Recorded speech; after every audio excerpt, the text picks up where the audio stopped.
Olá pessoal, boa tarde. Vamos reiniciar nossos estudos do livro Emmanuel. Hoje vamos iniciar o capítulo 9, a Igreja de Roma na América do Sul. Como de costume, vamos acompanhar mentalmente a oração que a nossa irmã Marina vai fazer para a gente antes do início do nosso estudo.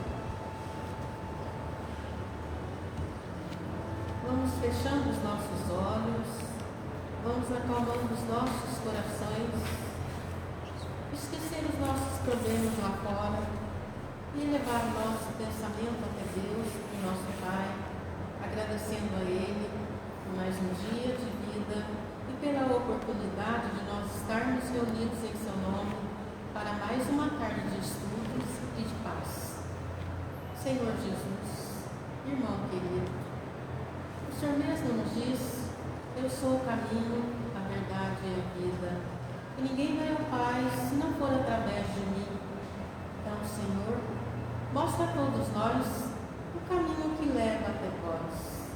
Pedimos também que o Senhor nos proteja, nos fortaleça, e a espiritualidade amiga possa fazer uma visita aos nossos lares, aos lares de todos os telespectadores, levando a paz e a luz, abraçando a cada um dos nossos familiares. E peço também para as pessoas que não puderem estar aqui conosco, que sejam visitadas e recebam o seu abraço. Mestre Jesus, peço para as pessoas que deixaram os nomes nas caixinhas, os encarnados e os desencarnados, para que a espiritualidade amiga possa acompanhar cada pedido nosso. Mestre Jesus, nós só temos que agradecer, e agradecer a espiritualidade amiga que preparou para nós com tanto carinho esse ambiente de paz e de luz, e que o Senhor continue conosco, nos abençoando, nos fortalecendo, nos dando a paz e nos dando a luz, hoje e sempre. Que assim seja. Que assim seja. Gente, um aviso para o pessoal de casa também: no dia 4 de novembro vai ter início aqui na nossa Casa Espírita mais um estudo sobre a mediunidade pelo Daniel Prado. Vai estar aqui às 17 horas, todos os sábados, a partir do dia 4 do 11, estudo da mediunidade, modo 1. Aqueles que têm interesse, apareçam para fazer a sua inscrição e começar o estudo, ok? Então vamos, Elisângela, lê para nós aí no início aí, a Igreja de Roma na América do Sul, para a gente falar um pouquinho a respeito. A Igreja Romana movimenta-se na América do Sul.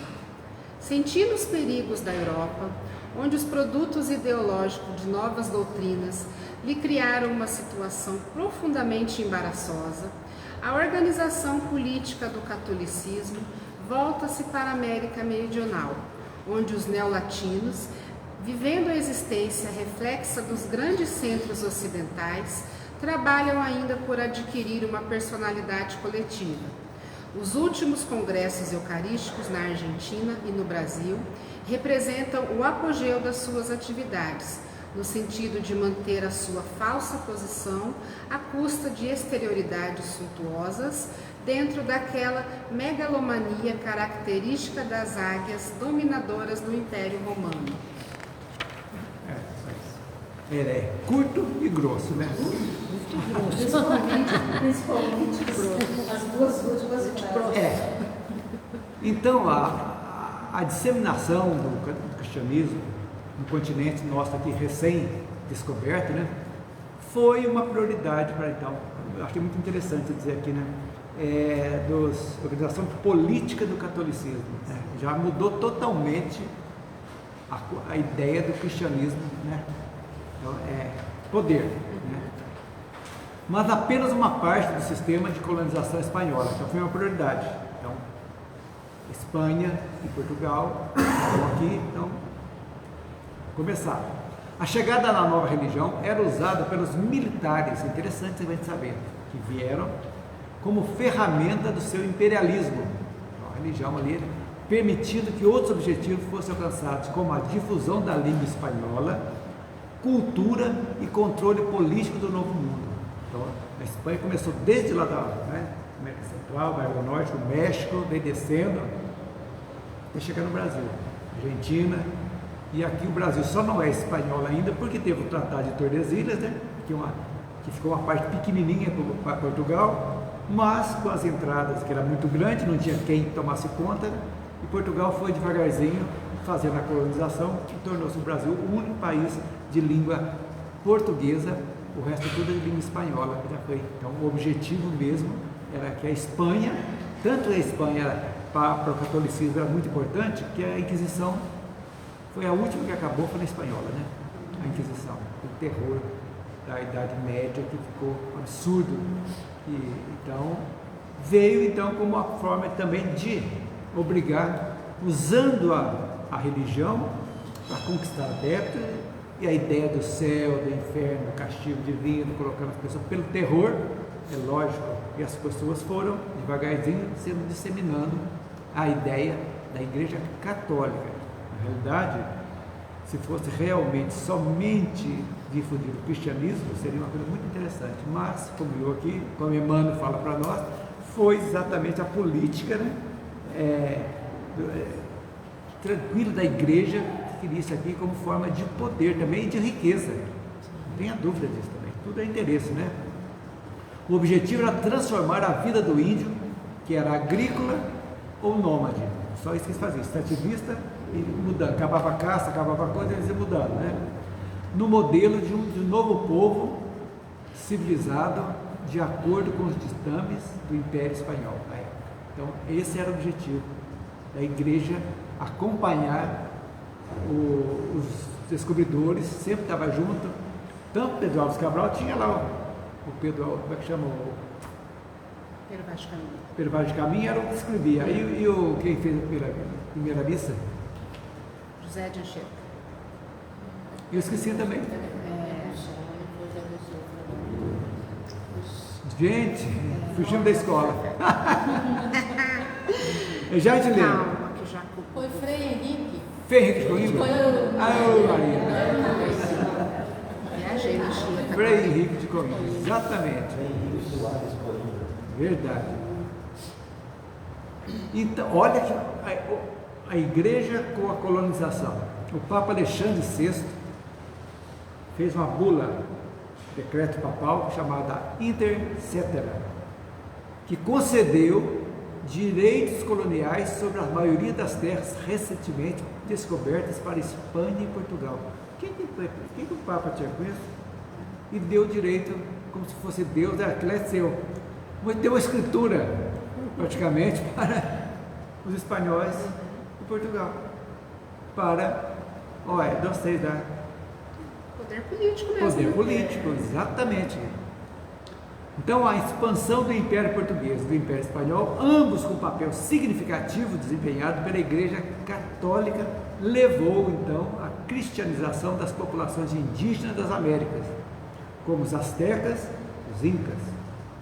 Sob o sistema do patronato, as autoridades estatais controlavam as nomeações clericais. Olha a misturança que era entre o rei e a igreja.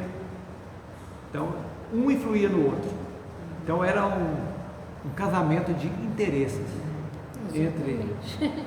totalmente de interesses entre a igreja e os impérios, né? Os reinos.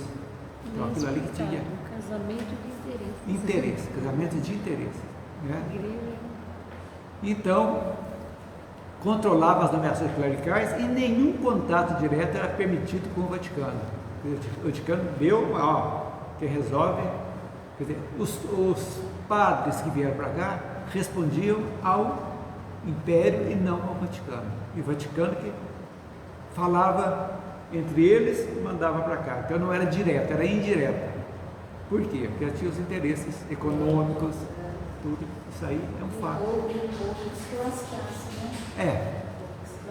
Então, agora vocês imaginam, desde quando isso? Desde 1490. Está lá, Marcelo. Marcelo não está lá? Marcelo está lá. Então, desde 1400, a América foi em 1492, né? Se não me engano. Então, a gente vê isso aí. Então, do Brasil, O catolicismo foi trazido por quem?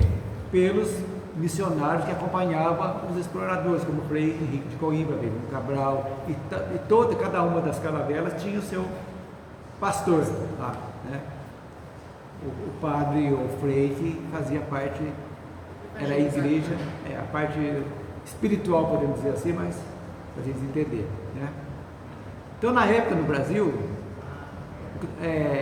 o Estado controlava a atividade eclesiástica, como disse há pouco, sustentava a igreja, nomeava bispo e párocos e concedia licenças.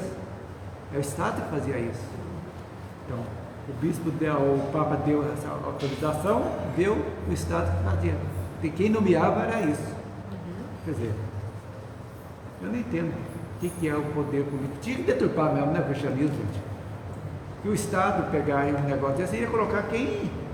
Só os apadrinhados, coisa de seu interesse, para puxar a saidinha para o lado deles, é uma coisa que... E a igreja chegou a falar que, na época da escravidão, que o negro não tinha alma. Nós vimos isso aí dentro da história, para abonar a escravidão. Como que uma doutrina, né, o cristianismo vai fazer um negócio desse? E fez. Isso aí não é nada da gente falando besteira, falando contra a igreja. Não, isso é história. É história geral. Não tem como escapar disso. É uma realidade. Então, gente, e resumindo então, o último aqui, que é a abordada que Emmanuel dá, né? Representa o apogeu das suas atividades no sentido de manter sua falsa posição à custa de exterioridades suntuosas dentro daquela megalomania característica das águias dominadoras do Império Romano. Quer dizer, foi tudo por interesses mesmo. Não tem como escapar disso aí, né? Margot, lê para nós agora o 9.1. 9.1, a grande usurpadora. Bem alto. Vivendo à custa da economia dos que trabalham, a Igreja Romana é a atual usurpadora de grande percentagem do esforço penoso das coletividades. Sem dúvida, a sua influência no passado beneficiou a civilização. Muito embora tenha sido essa influência saturada de movimentos condenáveis, à sombra do nome de Deus e em nome do Evangelho. As guerras santas, a Inquisição, as renovações religiosas dos séculos pretéritos apoiam a nossa assertiva. As obras beneficentes da Igreja estão ainda cheias do sangue dos mártires. Quase todos os bens do Vaticano, quase todos os bens que o Vaticano conseguiu trazer à civilização nascente, fizeram-se acompanhar de terríveis acontecimentos. Tem uma coisa interessante aí, uma nota no 3 aí, e não devemos esquecer que o autor espiritual Emmanuel se refere em 1938 a um contexto histórico anterior que deu origem ao afastamento da Igreja Católica da mensagem de amor pregada de Jesus e a suntuosidade do clero romano. Então, para a gente entender que é usurpadora, né? Por quê? Porque modificou totalmente os ensinos do Cristo. O que significa usurpar? É se apoderar ilicitamente daquilo que não lhe pertence. Ao que não tem dinheiro, exato. Toma por meio de força ou de maneiras ilícitas. Ilícito, exatamente, é a usurpação. Usurpa. Então, isso aí. Então, e ele salienta aqui, é uma realidade, que a Igreja Romana foi uma grande usurpadora que deturpou o ensinamento original de Jesus Cristo e prejudicou a evolução espiritual da humanidade. Olha para vocês verem. As consequências disso aí, desde que Constantino começou, grudou o Estado para a Igreja, e foi a perseguição, temos as cruzadas, chegou no absurdo da Inquisição e vem chegando. Quanto isso aí que nós já vimos que atrasou a evolução da Terra. Exatamente essa situação que nós hoje estamos vivendo de transição poderia já ter acontecido há muito mais tempo. Porque o que foi semeado de ódio entre as pessoas, porque essa dicotomia entre muçulmanos e cristãos foi só acentuada exatamente pelas cruzadas. Por quê? Porque não seria muito mais fácil a paternidade? Gente, aqui Jesus esteve aqui, somos parentes, né? Um descende de Agar e o outro de Sara, mas tudo pai é Abraão.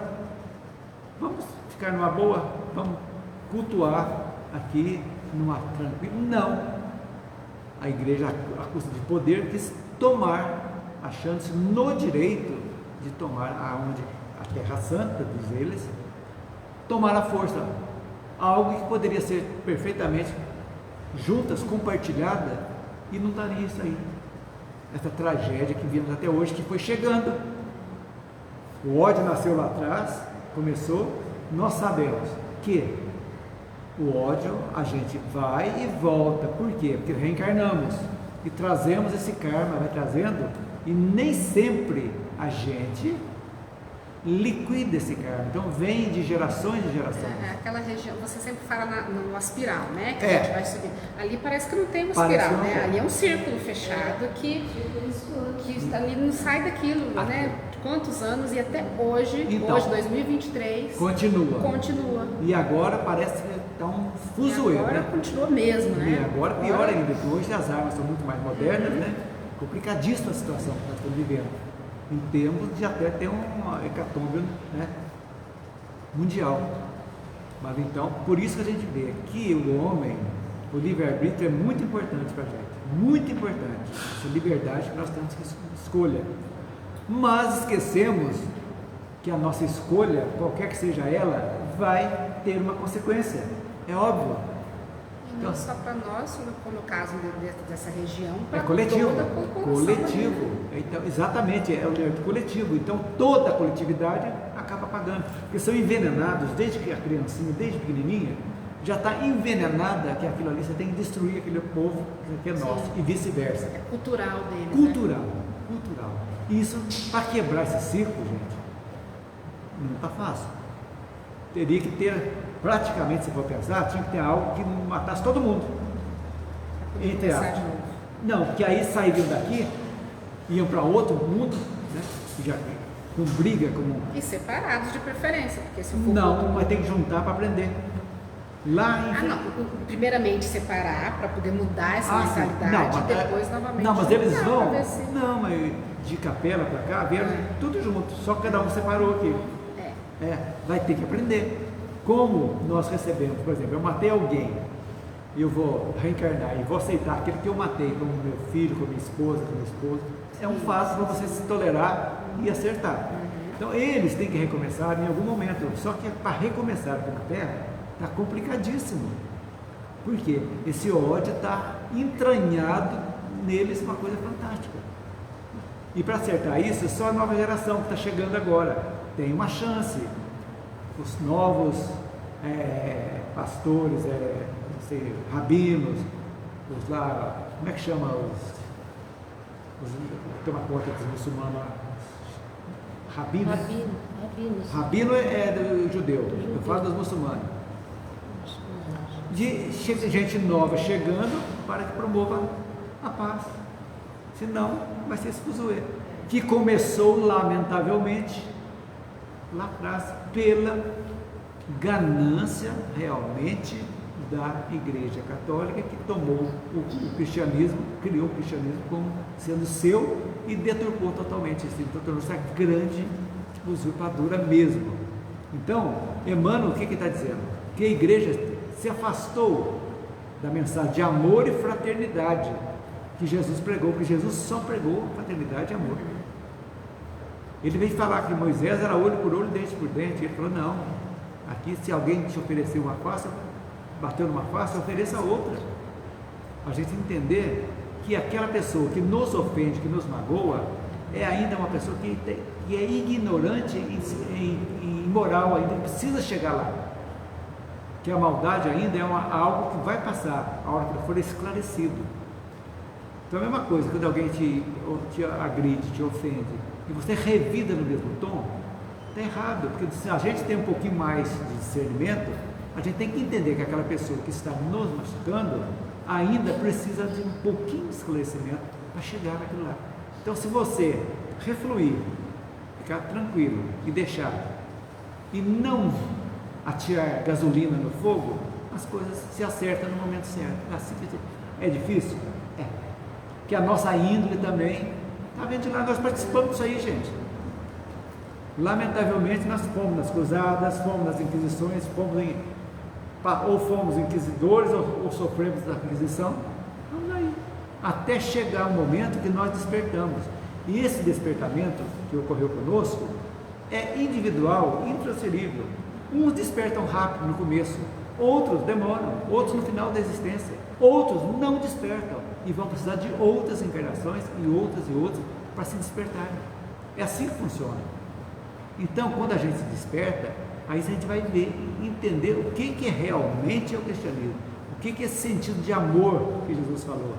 Não é esse amor que a gente pensa, amor sexual, amor de posse, não.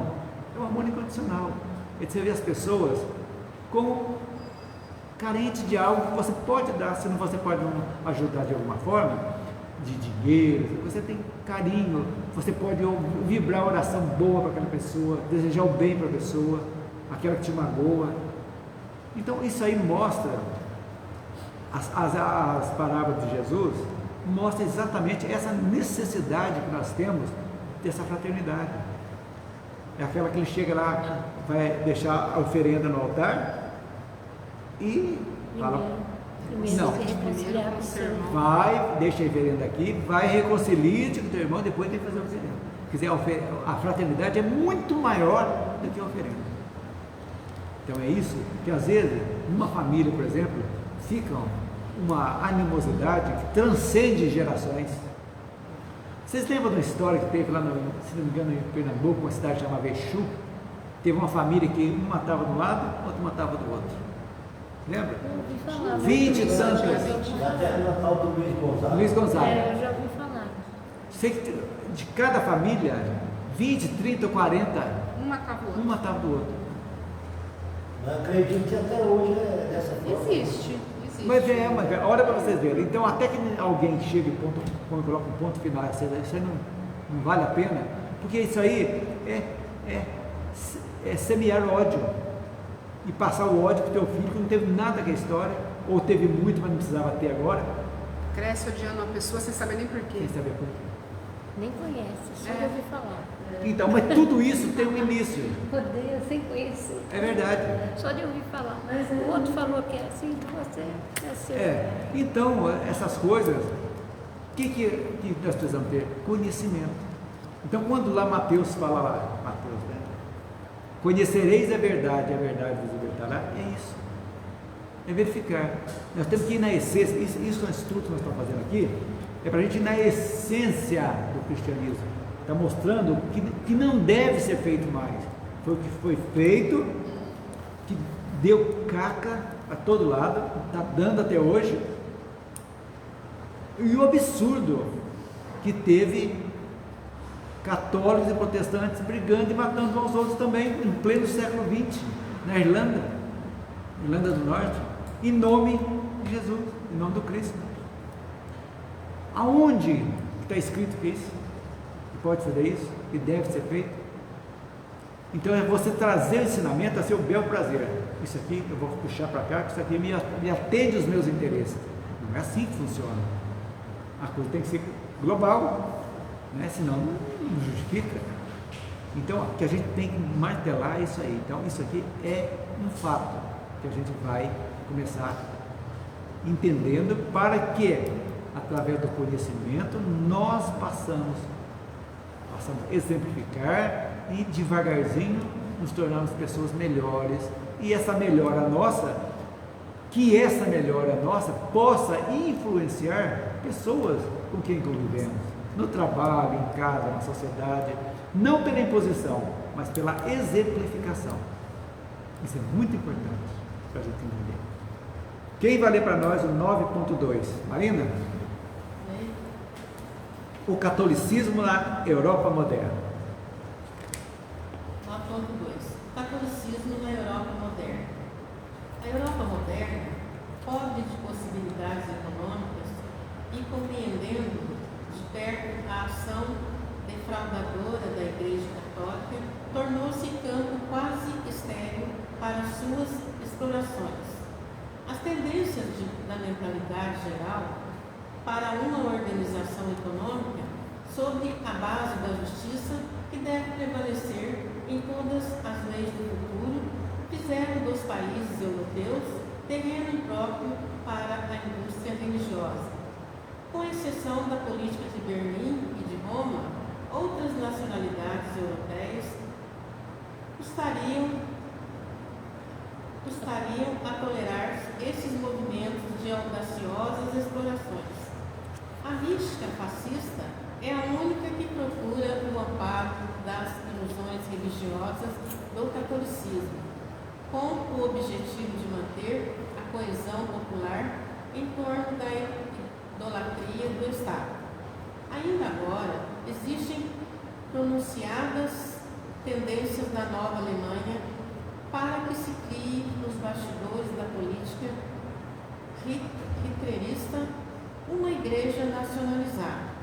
Mas os países democráticos que se encaminham com seus estatutos de governo para o socialismo cristão do porvir sentiram dificuldades de suportar tutelas dessa natureza. Trabalhos por doutrinas libertárias, eles vêm pagando com sangue os seus progressos penosos obtidos. Longe de nós o aplaudirmos a política nefasta de Stalin ou as suas atividades nos gabinetes de Leon Blum ou de Azania. Apenas salientamos a tendência das massas para a liberdade, sacudindo o jugo milenar do catolicismo que, a pretexto de progredir na obra cristã, apossou-se do Estado para dominar e escravizar as consciências. A Igreja, se bem haja desempenhado missão preponderante no destino desta civilização, que, na atualidade, toca ao apogeu. Fez mais vítimas que as 10 perseguições mais notáveis e efetuadas pelos imperadores da Roma antiga contra os adeptos da abençoada doutrina do crucificado. Então ele fala aqui das ideias fascistas, isso aqui, 38. É a Revolução Civil Espanhola, Franco, que a igreja ficou junto, e Benito Mussolini também, que era fascista da Itália, junto com também. Então isso aí dizendo, é uma coisa que a gente não dá para entender, né? Como os altos e baixos que tem quando, como a igreja se alia sempre aos seus interesses, né? Onde que está bem para ela, apoio, onde não está, fica contra, né? A história pode nos dar a impressão que a Igreja Católica perdeu seu esplendor na passagem da Idade Média para a Idade Moderna. Essa sensação é transmitida, por exemplo, no contexto do Renascimento Cultural, movimento vanguardista, que retomava o conhecimento greco-romano no intuito de se desvencilhar de Deus, para compreender o mundo por meio de uma visão que valorizasse o homem, né? É o Renascimento que já deu uma mudança grande. O alto clero romano perdeu seu controle sobre várias regiões europeias, como, por exemplo, a Inglaterra, onde foi criado o anglicanismo.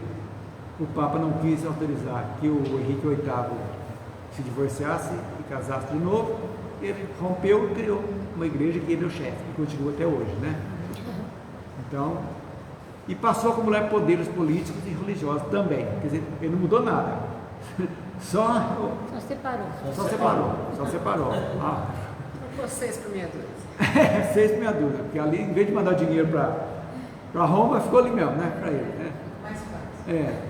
E também teve Lutero que mudou também, né? Criou, a igreja perdeu um tanto quanto, muito poder também com a ideia do protestantismo, Calvino e outros tantos, né?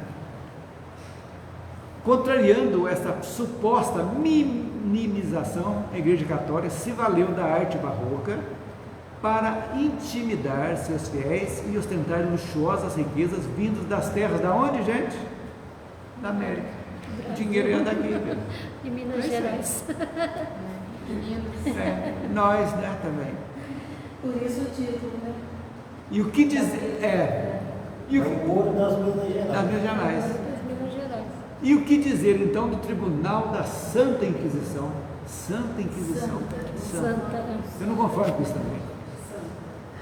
É santo para me matar, para condenar, para. Terra Santa, outra coisa. Não bate. Nossa, né? Olha, isso aqui é pesado. A cada corpo que ardia na fogueira, o clero não só eliminava um herege, mas, relembrando os tempos medievais, impunha seus valores socioculturais por meio da disseminação do medo. Então a Inquisição era pelo medo mesmo. Quando falava, vai chegar um inquisidor no Brasil, teve gente aqui que veio fazer a Inquisição aqui na época. Então era um poder, gente, era maior que do imperador, do rei, porque eles tinham o poder de condenar a morte. E ninguém podia tirar, se o tribunal condenasse a morte, liquidada a fatura. Deus mandou matar, então ninguém pode contestar. Fazer o quê? É igual aquela do assassino, né? Eu não mato, não, eu só faço furinho, Deus é que mata. O tiro, né? Ainda buscando frear o ímpeto da reforma protestante, os católicos então se fizeram presentes nas viagens, falamos há pouco, que compuseram a expansão marítima. Foi um jeito, perderam na Europa, certo? Os protestantes já estavam dominando e outros, budismo, lá no Oriente e tal. O que eles fizeram? O nicho gostoso, não tinha dinheiro, as terras do Novo Mundo, recém-descoberta. Então, aliou-se, falam em cada navegador que saía, a igreja ia junto também com esse intuito de cristianizar, ou de catequizar. É isso aí. Embora os grandes navegadores representassem interesses comerciais dos estados que lhes patrocinavam, eles levavam consigo símbolos religiosos, como a cruz de Malta de Vasco da Gama, que ele tinha, né? Além de clérigos que, mesmo em alto mar, não se esqueciam de coordenar longas rezas e procissões. Já pensou uma procissão dentro da caravela? E rezas longas, né? Então, gente, as pessoas eram ligadas nas coisas exteriores, né? Procissão, reza, velas, toda aquela ritualística, né? E o medo. Olha o inferno. Se não fizer isso, olha o inferno. Tem que batizar, tem que crismar, tem que fazer isso, você vai para o inferno. Casamento, se não for na igreja, está condenado. E assim, o medo. Então, quando chega a doutrina espírita e mostra que não precisa nada disso, que a gente é dono do destino nosso, que nós somos responsáveis pela nossa vida, Que Deus está dentro da gente. que Deus está dentro de nós, né? Nós moramos dentro do Deus que está dentro de nós, o que mais você quer? Aí, abre o leque. Então, nós vivemos hoje com a cabeça perfeitamente aberta. Tanto que Kardec já falou 1000 vezes, está lá escrito. Se um dia a ciência comprovar que um dos postulados, qualquer um, a ciência comprova que isso aqui está errado, o que ele falou? Fique com a ciência. Então, gente. Mas ele sabia que estava falando. Ele sabia que estava falando. Exatamente. Então, por isso que a gente tem que entender que o caminho é esse, é abrir a mente. E o que a doutrina espírita traz para as pessoas? Que você tem que se perdoar primeiro. Que Deus não perdoa ninguém. Você tem que se arrepender primeiro de algo que você fez, se perdoar e de alguma forma reparar. Você está livre. É evolução, né? Evolução, E você é o seu individual. agente da sua evolução. Se você é uma pessoa que carrega mágoa, carrega rancor, ódio, inveja, e quer que a sua vida seja uma felicidade, quer que Deus te ajude, você pode rezar 1000 terços, rosário, e não vai acontecer, enquanto você não se modificar. A hora que você limpar seu coração, começar a perdoar, começar a entender, ser mais ameno, mais tranquilo, sereno, as coisas naturalmente vão acontecendo. E o que você fez no passado, errado, o que você fez muitas coisas ruins, devagarzinho vai, conscientiza disso, arrepende e vai devagarzinho, a gente vai procurando reparar de alguma forma. Se não pode reparar para uma pessoa, para o agente que construiu aquilo, repare para outras pessoas, agindo bem para com outras pessoas, tendo mais paciência, mais tranquilidade, sendo mais fraterno. E aí você enriquece a existência nossa. Eu ia falar, o ser humano, ele sempre quer ser feliz. Então o que ele faz? Tudo que ele faz, mesmo que seja errado, muito errado, porque ele foi a melhor maneira que ele achou para ser feliz. Só que é uma felicidade efêmera, né? Não, uma felicidade que depois ele vai perceber que ele está errado. Mas no momento que ele está fazendo, ele está fazendo o que ele acha que é o melhor para ele ser Então, feliz. mas que não vai preencher. Essa Não. felicidade não vai ser. É o ter. Eu vou ter feliz quando eu tenho isso. É a posse, né? É meu esposo, minha mulher, tudo é meu.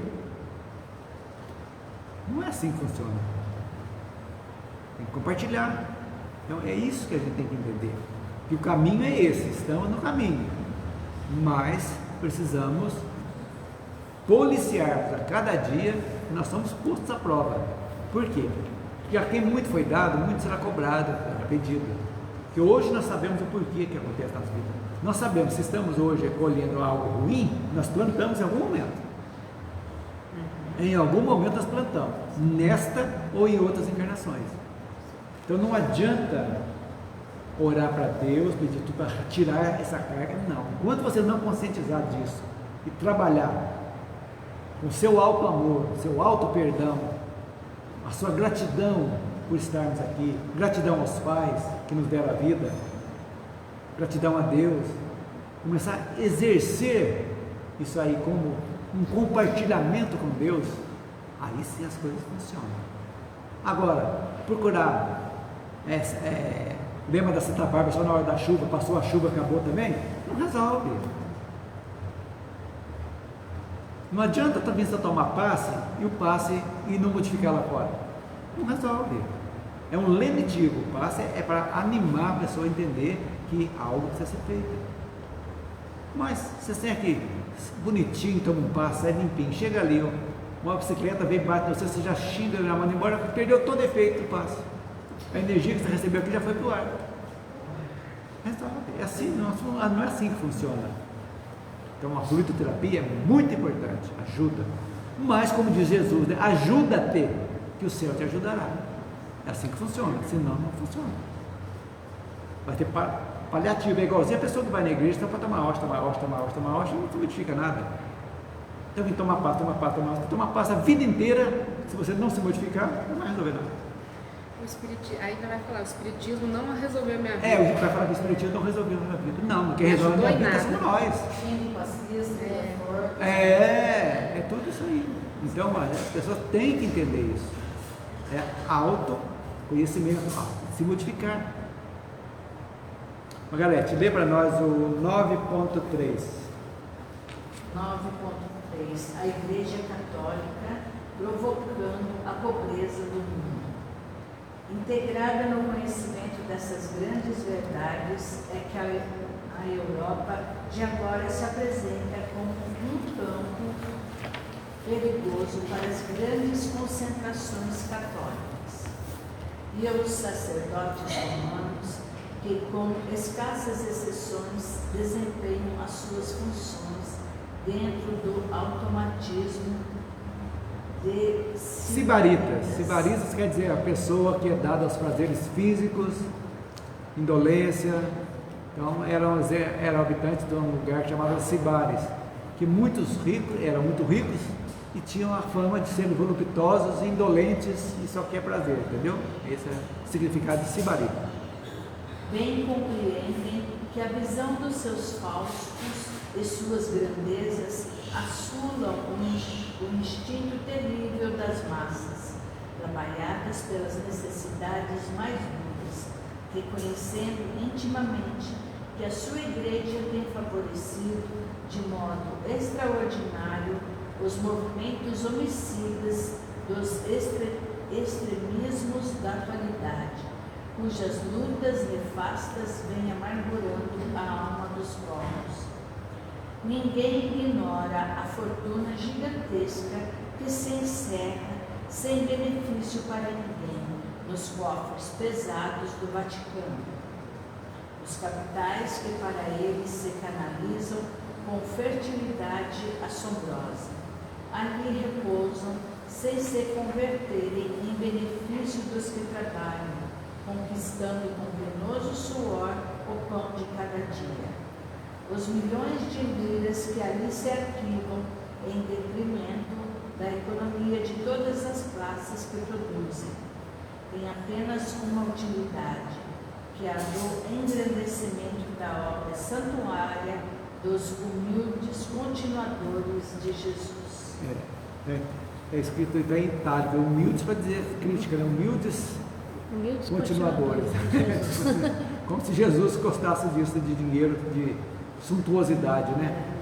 Então, o famoso Banco do Vaticano, de curiosidade para nós, que se chama, muito bonito, Instituto para as Obras da Religião, em italiano, Instituto per le Opere di Religione, mais conhecido como Banco do Vaticano, é uma instituição financeira ligada à Santa Sé e é localizada na cidade do Vaticano. A instituição é presidida por um diretor executivo ligado a um comitê de cardeais e o Papa. Foi criado na Segunda Guerra Mundial para administrar as contas dos principais clérigos. Clérigos são cardeais e tudo aí, né? Aparece no filme O Poderoso Chefão 3. Vamos assistir. De 1990. Como centro das conspirações. Sempre está aqui, que tem aquele filme também que, como é que chama, gente? Tem aquele professor que vai procurar as coisas em Roma, que está correndo, mas eu já lembro. Código da Vinci. O Vaticano está no meio. Está no meio. Assim vai indo, né? Apesar disso, os investimentos receitas do conglomerado católico, só na América do Norte, em algum momento, na época, movimentam 170 bilhões de dólares. Só na América do Norte. Então, aí, e a miséria? Na África, no Haiti, não poderia amenizar? E aqui dizer, fortuna, e fala dos movimentos homicidas dos extremismos da atualidade. Continua sendo fomentado até hoje. Então não adianta, gente, enquanto não aplicarmos realmente a doutrina que Jesus deixou, que é o amor mesmo, não vai adiantar. As pessoas não vão entender. Aí vai ficar a roda de Sansara, uma hora está lá embaixo, outra está em cima, vai rodando, igual um círculo, e não vai sair disso, como lá os judeus e os muçulmanos, e os católicos do mesmo jeito. Então, e tem mais, a Biblioteca do Vaticano, ela é proibida, não é qualquer pessoa que chega lá para conhecer o que tem lá, que dizem que tem coisas lá que, se for ver a prova, destrói totalmente todas as bases da Igreja Católica. Mas o tudo tem muito escondido, né? Por que esconder? Alguma coisa tem, Não vai esconder. não é?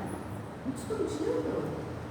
Tem, é visível um pouco, depois tem partes que dizem que nem o Papa tem certos lugares lá, que nem qualquer Papa que tem, não, acesso. Então, é isso aí.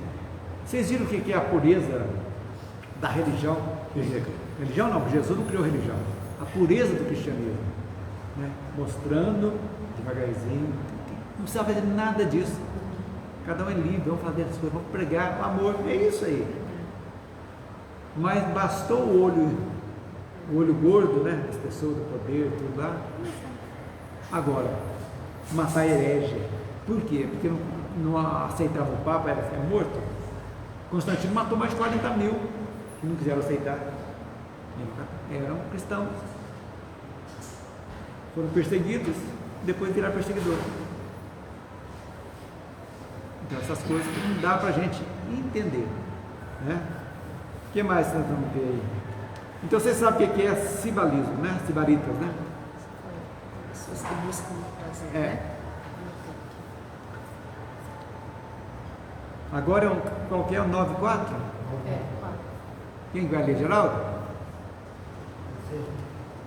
Bem alto para nós. 9.4. Amargos contrastes. Enquanto a fome e desolação no mundo, sua santidade distribui bênçãos e títulos nobiliárquicos, compensados com os mais pingues tributos. Você vê pingente de ouro. É.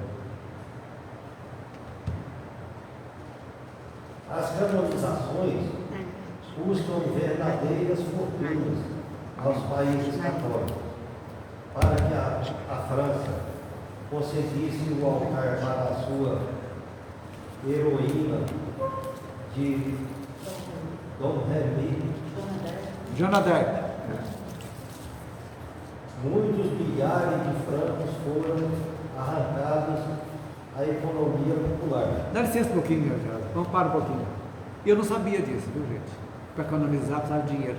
Eu também não, sabia? Então existe aqui no Brasil um padre que, se eu não estiver enganado, ele é nascido aqui em Itajubá, se eu não estiver enganado. Rapaz, Eles estão tentando fazer um processo de Canonização. de beatificação, né? então, mas aqui, fortunas. Eles estão pedindo, estão fazendo vaquinha na internet para arrumar dinheiro para. Olha aqui, para Joana d'Arc foi milhões, gente. Tá Então, se aqui, tem ué. dinheiro, vira santo. Ué, custa para Não é bem só com o dinheiro, né? Mas precisa do dinheiro para o processo andar. Se não tiver o dinheiro. E o dinheiro vai para onde? Vai para o Instituto de da la... comprovação de milagres, etc. Só que se não tiver o dinheiro, pode fazer o milagre que for para o processo do ano, entendeu? Pode continuar, continua aí. Interessante, eu não sabia disso. A América do Sul ainda não conseguiu alguns santos do Vaticano, em virtude de sua carência de recursos financeiros, a consecução de tal projeto. Enquanto o Vaticano se entende como quirinal sobre as mais pesadas somas de ouro destinadas às atividades guerreiras, os padres se reúnem e falam de paz, enquanto Pio XI se debruça nos seus ricos apartamentos, passeando pelas suas galerias de arte de todos os séculos e pelas suas vastas bibliotecas, exibindo a imagem do crucificado na sua sandália ou entregando-se ao repouso do Castel Gandolfo. Há criaturas morrendo na míngua de trabalho, entregues a toda sorte de misérias e de vicissitudes. Castel Gandolfo é o Palácio de Verão do Papa. Palácio de Verão, Castel Gandolfo. Então, e Pio XII e Pio XI aqui, por exemplo, é isso aí, na época. Então a gente vê que sobe a cabeça mesmo o poder, né? Não, você pode ver as vestes, né? Exatamente para ficar diferenciar, né? O pároco do cardeal, cada um tem a sua farda, como se fosse um militar, né? Tem as suas... Cada vez que você fala isso, me lembra aquele filme Pássaros Feridos. Pássaros Feridos. O ator principal lá, ele fez de tudo porque ele queria aquela cor púrpura. Um casal que se amava e ele não quis saber por causa da cor púrpura. É o termo que eles falam. É o termo. Era a cor púrpura. É a sede do poder mesmo, né? Tem toda aquela pompa, né? A pessoa gosta de pompa, né? Tem sente-se... Poderoso. olha, todo mundo está me olhando, eu tenho poder na mão. Gente. Autoafirmação, né? Aí pega depois de uns anos, abre a sepultura, os ossinhos daquele com pomo. Aí o Zé das Couves é um só. Não tem diferença nenhuma. E aí? Não precisa nem morrer, não toma banho que a gente fede vida. Fede vida.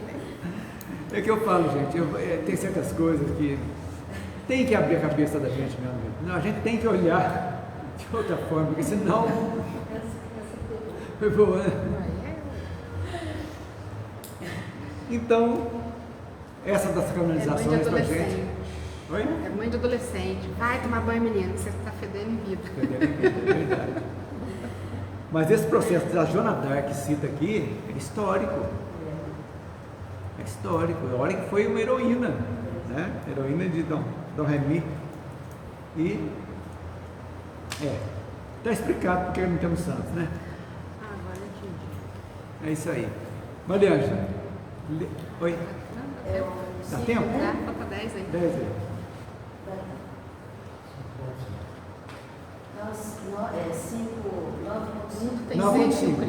Seres de Cristo. Inspirando-se na inteligência de Leão XIII, que deixou a sua Rerum Novarum como alto documento político de conciliação das classes proletárias e capitalistas, Pio XI publicou a sua 40ª Anno, tentando estabelecer barreira às doutrinas novas, que vêm pôr em xeque a falsa posição da Igreja Católica. Alguns países vêm inspirando-se nessas bulas pontifícias para a criação de dispositivos constitucionais aptos a manter o equilíbrio social. Todavia, importa considerar que a Igreja é impotente e suspeita para tratar dos interesses dos povos. Na sua situação parasitária, não pode falar aos que trabalham e sofrem, aprendendo nas experiências mais dolorosas da vida. A vossa civilização sente necessidade da prática evangélica, tem sede do Cristo, fome de idealismo genuinamente cristão, e diante desse surto novo de fé das coletividades, nada valem os congressos eucarísticos por enquanto. É chegado o tempo de se fecharem as portas da indústria da cruz. O Cristo terá de ressurgir dos escombros em que foi mergulhado pela teologia do catolicismo. O dogma conhecerá o seu fim com o advento das verdades novas. E é para esse movimento grandioso do porvir que os mortos vêm dar as mãos aos vivos de boa vontade. Que a Igreja Romana se transforme, buscando guardar a essência dos exemplos terríveis desta última Revolução Espanhola, que as provações coletivas hajam chegado ao seu termo, sem necessidade de mais sangue, de mais lágrimas e de mais vidas. Que Roma compreenda tudo isso e esclareça os seus tutelados, antes que os escravos de suas ilusões se recordem de sacudir as algemas por si mesmos. Que a lei de Jesus impere desde já, sem precisar das grandes dores que por tantas vezes tem lacerado o coração sofredor da humanidade terrestre. É isso aí. Gente, passou uma coisa batida aí, que lá no 94, enquanto o Vaticano se estende com o Quirinal, o que é esse Quirinal? É onde é o palácio do governo da Itália. Então, é o acerto entre o Papa e o presidente da Itália e Mussolini, aquela história lá. Então, ela é uma colina de Roma que fica lá. Então, é o palácio que é a residência é o nome da residência. Da residência, Palácio de Quirino, né? Quirinal, Por isso que fala aqui, é estende com o Quirinal. E Castel Gandolfo é o Palácio de Verão, né? Então, agora, renovaram, foi século XIX, Papa Leão XIII, e 40º ano é uma carta que foi em 1931, e o Papa Pio XI, né, mandou isso aí para, está dizendo aqui, tentando pôr em xeque a falsa posição, criando barreira para novas ideias novas, né, para quem ficar no que é deles. Então, aqui, Emmanuel faz para a gente, praticamente, um libelo, né, dizendo que, sem citar o Espiritismo, mas dizendo que realmente que nada vale os congressos, chegado o tempo de se fechar as portas da indústria da cruz. E eu grifei aqui, porvir, para esse movimento grandioso do porvir, que os mortos vêm dar as mãos aos vivos de boa vontade. Então, é isso aí, é a comunicação com os mortos, tranquilo, que a gente tem, isso aí é natural, né? Porque quem morre é o corpo físico só, né? A gente tem que entender isso, que a gente nunca vai morrer, somos imortais, o corpo vai perecer. Então, por isso que a gente tem que aproveitar a nossa encarnação, né? O dogma conhecerá o seu fim com o advento de verdades novas. Quer dizer, a reencarnação vai chegar no momento que todo mundo, todas as religiões vão ter que dar a mão ao palmatório, porque ninguém vai acreditar mais que em céu e inferno, que é uma coisa que não tem lógica. Um Deus que vai condenar alguém a um inferno eterno. Como é que pode um pai fazer isso? Qual a lógica disso? É questão de pensar só, né? Isso aí é estado de consciência, gente. Alguma coisa que vocês têm a acrescentar, gente? Geraldo, Mariana, tem alguma coisa aí para a gente ver? Isso tudo prova que muito pouco mudou, né? Ou quase nada. Quase nada. O que está mudando, gente, somos nós. Aqueles que saímos da tutela do catolicismo ou do protestantismo e pelo discernimento nós encontramos algo que realmente nos dá essa mudança convicção. Que ele fala aqui, né? Que sem derramamento de sangue, nós que vamos ter que mudar. E quanto nós já mudamos, gente? É impressionante a vida de cada um de nós. Por pouco tempo que esteja os que estão aqui procurando o ensinamento espírita, a mudança é acentuada na nossa vida, né? Nossa, é muito interessante isso aí. Então é isso aí. Terminamos. Na semana que vem, então, não teremos de finados, muitas pessoas vão viajar, então nós não vamos ter nosso estudo. Voltaremos na próxima quinta, depois do finados. Então, Elisângela, encerra para nós. Eu já me despeço do pessoal da internet. Um abraço a todos. Fiquem com Deus. Então vamos fechar os nossos olhos e agradecer a Deus pela oportunidade de estar aqui mais uma vez nessa tarde gostosa de estudos. Vamos pedir à espiritualidade que fluidifique a água que vamos tomar, colocando nela todos os remédios necessários para o nosso corpo, para o nosso espírito. Vamos também neste momento receber essa luz gostosa que a espiritualidade preparou para a gente, nos inundando de força, de luz, de coragem para seguir em nossa caminhada.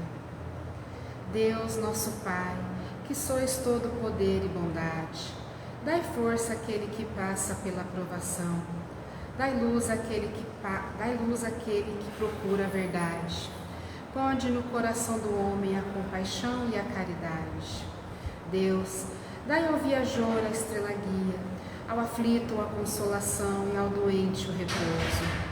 Pai, dai ao culpado o arrependimento, ao espírito a verdade, à criança ao guia e ao órfão o Pai. Senhor, que vossa bondade se estenda sobre tudo o que criastes. Piedade para aqueles que não vos conhecem, esperança para aqueles que sofrem. Que vossa bondade permita aos Espíritos Consoladores derramarem por toda parte a paz, a esperança e a fé. Deus, um raio, uma faísca do vosso amor pode abrasar a terra. Deixai-nos beber nas fontes desta bondade fecunda e infinita, e todas as lágrimas secarão, todas as dores se acalmarão. Um só coração, um só pensamento subirá até vós como um grito de reconhecimento e de amor. Como Moisés sobre a montanha, nós vos esperamos com os braços abertos, ó poder, ó bondade, ó beleza, ó perfeição. E queremos de alguma sorte alcançar a vossa misericórdia. Deus, dai-nos a força de ajudar o progresso a fim de subirmos até vós. Dai-nos a caridade pura, dai-nos a fé e a razão.